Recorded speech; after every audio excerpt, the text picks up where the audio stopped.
Sobre los diezmos, la obra de la Iglesia y las caricaturas que circulan en el colectivo y la imaginación popular. ¿Qué es una caricatura? Una caricatura es una sátira gráfica que se desarrolla deformando la apariencia de algo o de alguien. Por lo general tiene fines humorísticos y tiene el objetivo de ridiculizar a su modelo. Y lamentablemente la imaginación popular ha hecho de los diezmos de la iglesia y del pastorado una barata caricatura que no refleja a la mayoría de la realidad. Ahora, no vamos a decir que esta caricatura no es en algunos casos bien merecidos. Existe una minoría radical de pastores, sobre todo en ámbitos neopentecostales, neocarismáticos, que utilizan las enseñanzas bíblicas del diezmo para forzar o manipular a las personas a dar grandes sumas de dinero a su congregación con una falsa promesa de bendición financiera en esta tierra. Pero nuevamente eso es un simplismo y una caricatura que refleja un porcentaje muy reducido, muy radical de la iglesia y que no refleja para nada la enseñanza bíblica o el común pensar de la iglesia y la pastoral. Por otro lado, si por iglesia se entiende solamente la reunión dominical de las personas en la asamblea dominical, un domingo en la mañana en un edificio, pues obviamente ese concepto de iglesia también es muy reducido. Sin embargo, el otro concepto de iglesia que se maneja hoy en día, que la iglesia no es un edificio, que la iglesia no es una reunión y que cada uno es iglesia y hace iglesia como le da la gana y donde sea que está, tampoco es correcto. La palabra eclesía, de donde viene el término iglesia, quiere decir la asamblea de aquellos reunidos bajo el nombre de alguien. La palabra eclesía no se la inventaron los cristianos, era una palabra que ya circulaba en el tiempo griego de aquellos que se reunían en un colectivo en el nombre de alguien con un fin específico. Cuando Cristo habla de su iglesia, su eclesía, Él está hablando de un grupo, de una asamblea de personas creyentes y fieles que se reúnen en el nombre de Jesucristo para llevar adelante la agenda, los objetivos del reino de los cielos. Por lo tanto, uno no es iglesia, uno solo no es iglesia y la iglesia no se hace como uno quiere. La iglesia es la reunión de creyentes, la comunidad de creyentes, reunidos juntos en el nombre de Jesucristo bajo la bandera del reino de los cielos para llevar adelante la obra del reino de los cielos, los principios y valores del reino de los cielos establecidos por Jesucristo. En ese sentido, somos la iglesia, un colectivo de personas con la fe en Jesucristo que nos reunimos en su nombre para llevar adelante sus fines y objetivos. Entonces la iglesia no es un dibujo libre, no es algo que se hace a título personal, ni es algo que se hace como uno quiera. Es algo que se hace en conjunto, en comunión, bajo el nombre y los preceptos establecidos por Jesucristo. Uno de esos preceptos es la adoración conjunta, la adoración en un lugar en el cual se exalta el nombre de Jesucristo, se estudia su palabra, se ora los unos por los otros y se parte el pan y se come el vino, la Santa Cena, la Eucaristía.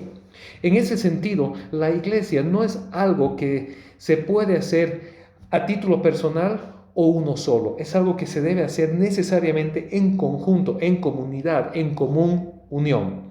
Ahora, si para esto se requiere un edificio dedicado, ese es otro tema. De hecho, desde el principios del siglo II ya se encuentran lugares dedicados a la reunión de la iglesia. Pero sí es verdad que el edificio en sí no hace la iglesia. Lo que hace la iglesia es la comunión de las personas en ese lugar llevando adelante la Eucaristía, en la celebración de la muerte y resurrección de Jesucristo, de la cena del Señor, el compartir su palabra y el exaltarle y alabarle a Él y la oración los unos por los otros. Sin embargo, ese no es solamente la funcionalidad de la iglesia. La iglesia también tiene un impacto social. La iglesia tiene un llamado divino de cuidar por los pobres, por las viudas, por los huérfanos, por los necesitados y por los enfermos. De hecho, la palabra hospital misma nace en un movimiento de la iglesia. La iglesia genera los hospicios, que eran a la vez lugares donde la gente recibía reposo, donde el viajero y el cansado era acogido para descansar, ser alimentado y continuar su viaje, a la vez que donde se cuidaba al enfermo y al necesitado. De ahí nacen los conceptos que hoy tenemos de hospitalidad y de hospital médico. La iglesia siempre ha cuidado del necesitado y lo sigue haciendo hoy. La mayor parte de centros de acojos, de niños huérfanos, de niños en peligro, de niños abusados, la mayor parte de los centros de rehabilitación y muchas otras obras similares son financiadas, promovidas, sostenidas por la iglesia. ¿Cómo se sostiene esto? Pues existen dos maneras. Puede ser una iglesia-estado, así como lo es, por ejemplo, la Iglesia Católica o la Iglesia de Inglaterra, las cuales son sostenidas por una gran red de instituciones a nivel mundial que generan ingresos para llevar adelante esta obra, o puede ser una iglesia independiente, una iglesia que no depende ni es un estado. En este caso, esa iglesia es sostenida por las donaciones, ofrendas y diezmos de sus feligreses, de su comunidad. La iglesia local es la iglesia pequeña, la comunidad de creyentes en una u otra ubicación que se reúnen en el nombre de Jesucristo bajo una pastoral, bajo un obispado, bajo un liderazgo establecido, el cual dirige esta obra, y todos aquellos que se reúnen en esa comunidad pues la sostienen por medio de sus diezmos y ofrendas, que es aquello que en obediencia a la ley de Dios entregan a su comunidad de fe local para sostener a aquellos que sirven al cuerpo de Cristo, aquellos que trabajan en la iglesia o para la iglesia a tiempo completo, y la obra social, la obra de bien común que realiza la iglesia. Por lo tanto, esa caricatura que se ha hecho del diezmo como una cuestión que los pastores venden para hacerse millonarios y ofrecen falsas bendiciones a los creyentes, pues es una mentira, una sobresimplificación y una representación exagerada y ridícula de un grupo exagerado y ridículo de la iglesia. Pero el grueso de la iglesia, pues da sus diezmos en una actitud de fe y gratitud al Señor por haber sido bendecidos por Él, por haber sido parte y por ser parte de esa comunidad de fe, de esa asamblea de creyentes, la cual lleva a cabo ciertas funciones. Nuevamente, en primer lugar, el diezmo sirve para sostener a aquellos que trabajan, que sirven a la iglesia. Pastores, líderes, diáconos, presbíteros, obispos, aquellas personas que a tiempo completo se dedican a la consejería, la oración, la visitación, el cuidado, el amor, la enseñanza de la palabra. Ahora, si tú no eres creyente, esto pues te puede parecer absurdo, pero lógicamente no se aplica a ti. Esto se aplica a los creyentes, a aquellos que en fe creen en Jesucristo, creen en la obra de Dios y en la palabra de Dios, y son pues cuidados, dirigidos y guiados por personas que se dedican y trabajan a tiempo completo para ellos. Entonces los diezmos y ofrendas van a sostener las vidas de estas personas que se dedican a su vez de cuidar a aquellos que los sostienen por medio de los diezmos y ofrendas, el pastorado y las personas que son pastoreadas. En segundo lugar, los diezmos y ofrendas van para el sostenimiento de la obra y el avance del reino de los cielos. ¿Qué quiere decir esto? Para sostener el lugar, la asamblea, el lugar en el cual la iglesia se reúne para llevar a cabo la liturgia, la Eucaristía, la enseñanza de la palabra, la oración, la comunión y el recordar la muerte y resurrección de Jesucristo. Y en segundo lugar, para el cuidado de aquellos en necesidad. La iglesia debe destinar fondos y recursos para cuidar de huérfanos, de viudas, de gente en necesidad, de enfermos, etcétera, etcétera, etcétera. Y es así que la iglesia lo ha estado haciendo a lo largo de la historia y lo sigue haciendo hoy. Si la iglesia a la que tú vas no tiene un alcance social, no hace una obra de beneficencia y de cuidado, pues tienes razón de cuestionar lo que se está haciendo allá, pues la iglesia tiene un llamado divino de cuidar del necesitado. Sin embargo, si tu iglesia de la cual tú formas parte, tu iglesia local, hace esta labor, pues tú tienes la responsabilidad delante de Dios de sostener el funcionamiento de esta iglesia. Durante este tiempo de distanciamiento social en el cual la asamblea no se ha podido reunir físicamente, pues gracias a Dios la tecnología ha permitido que la asamblea, la iglesia se pueda seguir reuniendo por medios virtuales y digitales. También ha permitido que se vea quién es realmente iglesia y quién es simpatizante. Pues si en todo este tiempo no has hecho una prioridad de tu vida el formar parte de la iglesia, el estar todavía en congregación, en comunidad, pues quiere decir que tal vez no has terminado de entender aquello a lo que has sido llamado, a lo que Cristo te ha llamado. Cristo te ha separado de la asamblea del mundo, de la eclesía del mundo, para llamarte a su iglesia, a su asamblea. Y es tu responsabilidad formar parte activa de esa comunidad. Al mismo tiempo, durante este tiempo, muchas personas han perdido todos sus ingresos, todos sus recursos, negocios que han estado cerrados, personas que se han quedado sin trabajo. Y la iglesia tiene la responsabilidad de ayudar, de cuidar y de proveer para esas personas, y al mismo tiempo que no tiene ni debería forzarlos o manipularlos o llevarlos a que sigan dando de lo que no tienen. Jesucristo dijo: misericordia quiero y no sacrificio. Cuando Jesucristo discutía con los fariseos sobre el diezmo, les decía: ustedes que diezman todo, pero se olvidan de cuidar a los que tienen necesidad en medio de ustedes. Es bueno que hagan lo uno sin dejar de hacer lo otro. Entonces Jesús les dice: diezmen, sigan adelante con estas obras, pero no las usen como excusa para no cuidar del necesitado. En ese sentido, aquellos que están en necesidad en medio de la iglesia, pues temporalmente están exentos de este mandado de sostener la iglesia, pues la iglesia debe velar por ellos. Pero si tú durante este tiempo has seguido recibiendo tu salario, si eres una persona asalariada, la cual ha seguido recibiendo sus ingresos, si tu negocio sigue funcionando y si has seguido recibiendo una porción de lo que tienes, pues sigue siendo tu responsabilidad delante de Dios el destinar una parte de eso para darlo al funcionamiento, al sostenimiento y al crecimiento de la obra del reino de los cielos, del cual eres parte.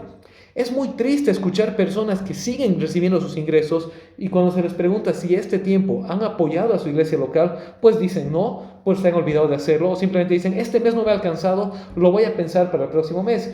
Pues que el diezmo no es algo que te alcanza, es algo que haces en fe y gratitud a Dios. Es una parte que separas de lo que Dios te ha dado para Él. El diezmo no es de libre disponibilidad, pues no es nuestro, es del Señor. Lógicamente, si no tenemos ingresos, pues no tenemos cómo diezmar y dependemos de la misericordia de Dios para sostenernos, mucha de esa misericordia que nos llega por medio del impacto de la iglesia. Pero si tú percibes ingresos y no tienes la confianza en fe ni el amor hacia tu comunidad local y hacia el Señor, de decir: yo voy a apoyar al sostenimiento de mi iglesia en este tiempo y lo voy a seguir haciendo en fe y en fidelidad a Dios como la palabra de Dios me manda, pues es una prueba de que tal vez tu fe todavía no está suficientemente fuerte y no has terminado de entender aquello de lo que Él es parte y a lo que has sido llamado. Pues todos hemos sido llamados a ser parte de esta asamblea, de esta comunidad de creyentes, de la eclesía, del reino de Dios, y a sostenerlo tanto por nuestras oraciones como por nuestra comunión los unos con los otros, como por nuestro apoyo financiero. Finalmente, la Biblia nos dice, el apóstol Pablo lo dice claramente, que aquel que trabaja para el reino de los cielos es digno de su salario. Entonces nosotros tenemos la responsabilidad de proveer para los siervos de Dios. Y es triste en este tiempo ver cuántos pastores se han quedado en la calle porque la iglesia los ha despedido para sostener otras cosas. Eso no es correcto delante de Dios. La iglesia tiene la responsabilidad de velar por el bienestar de aquellos que trabajan en medio de ellos. Primera Tesalonicenses 5:13 dice que tenemos que tener en alta estima y honrar a aquellos que trabajan arduamente en medio nuestro, principalmente aquellos que nos enseñan la palabra. Hebreos capítulo 13 nos dice que consideremos el caminar de aquellos que nos dirigen en la fe y que luego nos sujetemos a ellos y les hagamos caso. Si tu pastor o tu líder tiene buen testimonio de vida y buen testimonio de fe, pues es tu labor velar por ellos, amarles y ver que estén bien. Entonces quiero animarte en este tiempo a que hagas a un lado las excusas, hagas a un lado las caricaturas absurdas y realmente hagas un examen de conciencia y te digas: Señor, si tú provees para mis necesidades, si tú me apoyas, si tú me amas, si tú no me haces faltar, pues es mi deber delante de ti el apartar una parte de eso e invertirlo en el reino de los cielos. Como el apóstol Pablo dice en Filipenses capítulo 4, no por buscar favores de la iglesia, ni buscar favores para la iglesia, sino por acreditar en nuestra cuenta celestial, por decir cuando lleguemos a la presencia de Dios, Dios, yo también invertí en tu reino en fe y en amor, porque creo en ti, creo en lo que tú estás haciendo y creo en el cuerpo del cual tú me has llamado a ser parte. La iglesia no es un edificio, la iglesia es la congregación, la asamblea de los creyentes que se reúnen en el nombre de Cristo, en medio del cual hay personas a las que Dios ha destinado para servir a la iglesia, y el resto de la iglesia tiene la tarea de sostener y velar por el bienestar de aquellos, y la iglesia es un organismo que tiene una labor de impacto social, de ayudar al necesitado, ayudar al huérfano, a la viuda, al enfermo, al extranjero y al cansado, pero esa labor no es del pastor, esa labor es de todo el cuerpo de Cristo, el cual sostiene esa labor que se lleva a cabo por medio de tu iglesia local. Así que te animo en este tiempo de separación, de distanciamiento y de cuarentena a que no aflojes en la fe y que realmente hagas un examen de conciencia y de corazón y te preguntes, ¿he estado yo siendo parte y sosteniendo y participando de mi iglesia local? ¿He estado congregándome, aunque sea por medios virtuales, y he estado aportando al funcionamiento y sostenimiento de mi iglesia? ¿O es que solamente he sido un cristiano nominal? Y hoy este tiempo me ha demostrado que mi fe estaba débil y flaqueando y me ha aislado de mi comunidad de fe. Y si ese es el caso, te invito en el amor del Señor a que te arrepientas de aquello y retornes a la comunidad y a la comunión de la fe por medio de formar parte de tu iglesia local, tanto por medios virtuales como físicos, y de aportar al sostenimiento de tu iglesia. Que Dios te bendiga y que en esto puedas meditar y llevarlo en oración delante del Señor. Gracias.